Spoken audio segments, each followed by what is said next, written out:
Hi guys, my name's Steve and this is the start of a new YouTube channel, Bikes, Boats and Bits. It was originally going to be and outboards, but apparently there's too many characters, so bits it is. Right, today we're going to start with an easy one, or hopefully an easy one. This is a 1975 Harley XLH I picked up very recently. So supposedly no spark. Now it's an import, so it's not registered for the UK. But the first thing obviously is to actually get it running, make sure it charges and stuff like that. So that's where we're going to start looking today.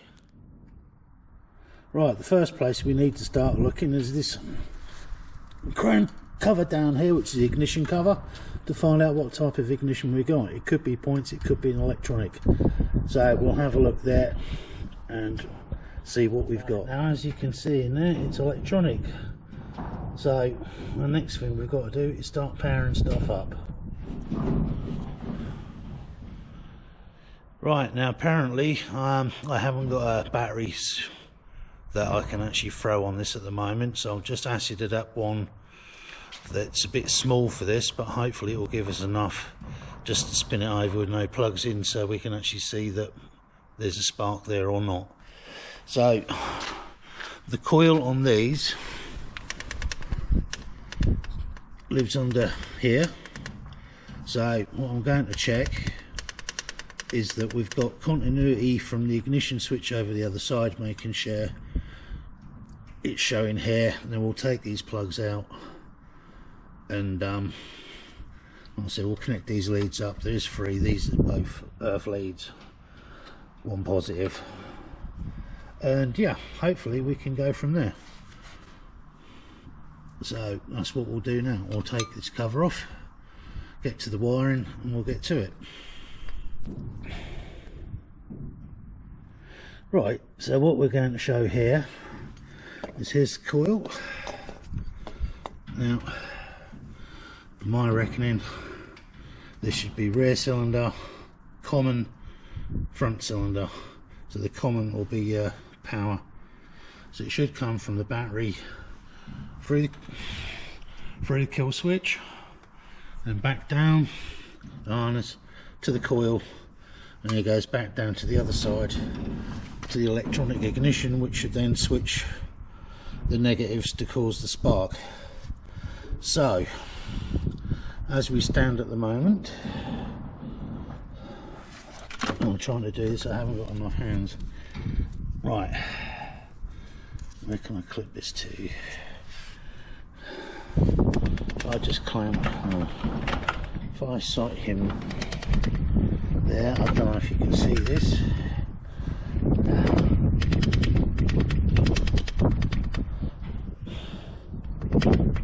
Right, let's try this again.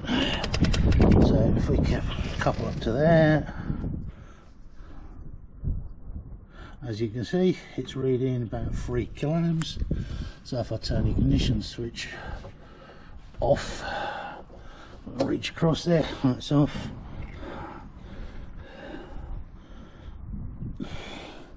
Put him on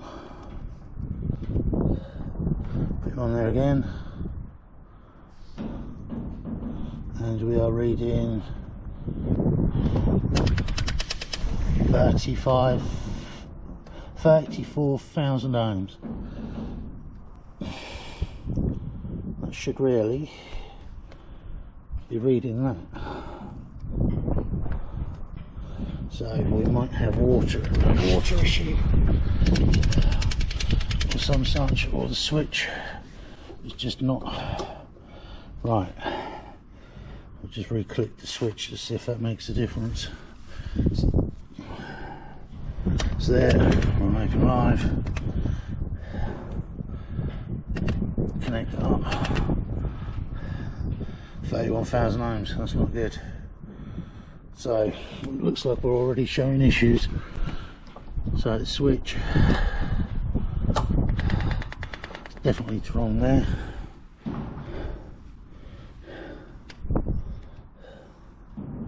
That reads the same, reading the same. They're all roughly reading the same. Okay, we may have found a problem.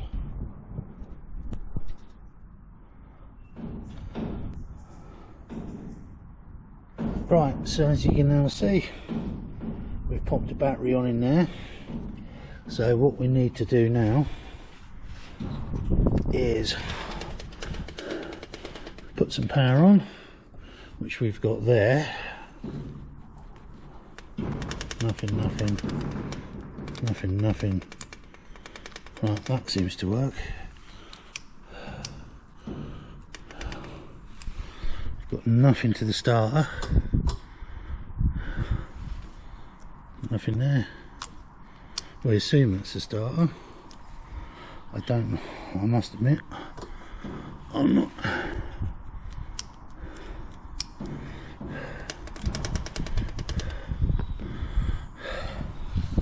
Not totally up on Harleys, but okay, so we'll do a voltage check. Right, so what I'm showing is connecting the multimeter. I can't do this and hold the camera, so if I put one lead on the positive here and one lead to here, I'm getting 7 volts. If I connect onto here with the positive lead, I go across to there, I'm getting 7 volts. If I go from the positive there to the engine earth, I'm getting 12.6. So there is a big part of the problem. Now, looking at how corroded they are, I would say that is the biggest part of the issue is right here under all this corrosion. So before we do anything else, I'm going to take these off, clean them all up, and then we'll look at this again. Right, we've had a bit of a play with this, and we've had to take the seat off, had a poke about with the wiring, and it's come to life a bit, but we've found a few other issues, especially with like the start circuit. So I'll just show you what I'm looking at. Right, this here is the starter solenoid. This wire here goes to the actual starter motor, so that's what powers the starter. This one comes through this breaker into the main battery lead here, so power comes through there into there.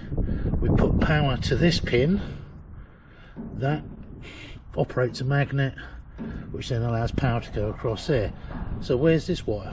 There's no wire from here from up in the handlebars, so it does definitely look like there are wiring issues with this, just for a change. So what I'm going to do in a moment is I'm going to take a wire from the battery positive here, I'm going to put it to there, so we've actually got 12 volts, and then I'm going to short across the solenoid to get it to crank over, and we'll see if we've got a spark. So back in a moment, that's what we'll do. Just to keep this focused on the job.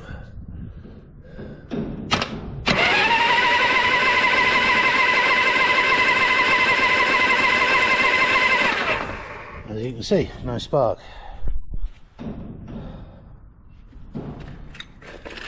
Right, so I've got a wire on the battery there. Now, if I can get this, this is a bit ramshackle, but bear with me. This is just to test the theory.